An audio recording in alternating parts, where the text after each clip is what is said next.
আমি আপনার রক্তের সম্পর্কের কেউ না, তারপরেও কিছু উপদেশ দেই, মেনে চলার চেষ্টা করবেন। জুতা সেলাই বা রং করতে চাইলে মেরামতকারীর দোকানের সামনে পা বাড়িয়ে দিবেন না, বরং জুতাটা খুলে নিজেই একবার মুছে দিবেন।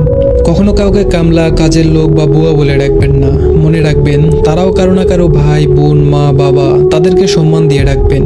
বয়স, শিক্ষা, পদ বা পদবীর দিক দিয়ে হলেও কেউ ছোট হলে কখনো কাউকে ছোট করে দেখবেন না, নাইলে আপনিও নিজেই ছোট হয়ে যাবেন।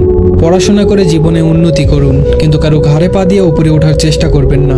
সবসময় পাওয়ার চেয়ে দেওয়ার চেষ্টা বেশি করবেন। মনে রাখবেন, প্রদানকারীর হাত সর্বদা উপরে থাকে। এমন কিছু করবেন না যার জন্য আপনার এবং আপনার পরিবারের উপর কারো আঙ্গুল ওঠে। আপনার কি আছে তা আপনার গায়ে লেখা নেই, কিন্তু আপনার ব্যবহারে দেখা যাবে আপনার পরিবার কোথায় আছে। আপনি ছেলে হয়ে থাকলে কখনোই মার কথা শুনে বউকে আর বউয়ের কথা শুনে মাকে বিচারের কাঠগড়ায় দাঁড় করাবেন না, কারণ আপনি কাউকে ফেলে দিতে পারবেন না। কারো বাসায় দাওয়াত খেতে গেলে খাবার নিয়ে সমালোচনা করবেন না। মনে রাখবেন, কেউ ইচ্ছে করে অসৎ করার চেষ্টা করে না। শ্বশুর কিংবা শাশুড়িকে ঠিক ততটাই সম্মান করবেন যতটুকু সম্মান আপনি আপনার মা বাবাকে করেন। সবসময় ভদ্র এবং নম্রভাবে চলবেন এবং কথা বলবেন, কিন্তু অন্যায়ের সাথে কখনো আপোষ করবেন না। ধন্যবাদ সবাইকে।